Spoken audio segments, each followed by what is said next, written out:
Understanding, Withdraw and Appeal, a guide for English language learners. Hello, everyone. Today, we're diving into a very interesting phrase that often comes up in legal contexts, but can also be found in everyday conversations. We're talking about withdraw and appeal. If you've ever come across this phrase and wondered what it means, you're in the right place. Let's explore its meaning, usage, and some examples to help you understand it thoroughly.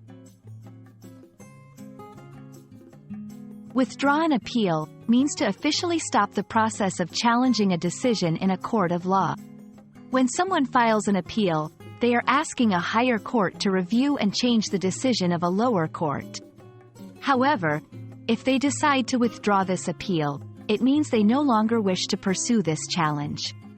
This can happen for various reasons, such as reaching a settlement, deciding that the appeal is unlikely to succeed, or for personal reasons. Withdrawing an appeal is a formal process. The person or party who filed the appeal, often called the appellant, must notify the court of their decision to withdraw. This is usually done through a legal document or a letter, which is submitted to the court. The court then acknowledges the withdrawal and the appeal process is halted. It's important to note that once an appeal is withdrawn, the decision of the lower court stands as final, unless the appellant has the option to reappeal under certain conditions. To help you understand better, let's look at a few examples.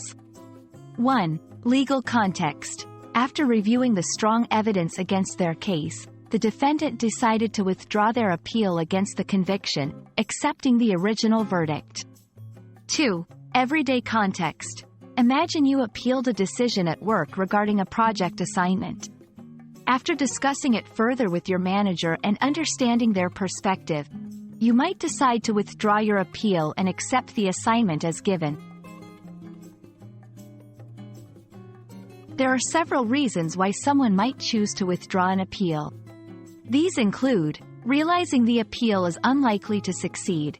Gaining new insights or legal advice might show that continuing is not beneficial. Financial constraints. Appeals can be expensive, and the costs might outweigh the benefits.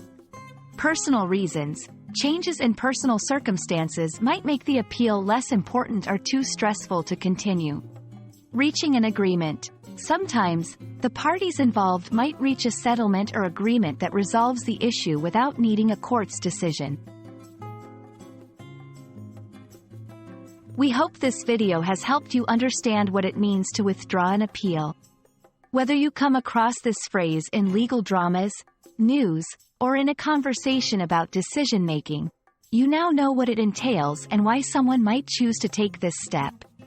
Remember, language is a powerful tool for understanding the world around us, and every phrase you learn opens up a bit more of that world.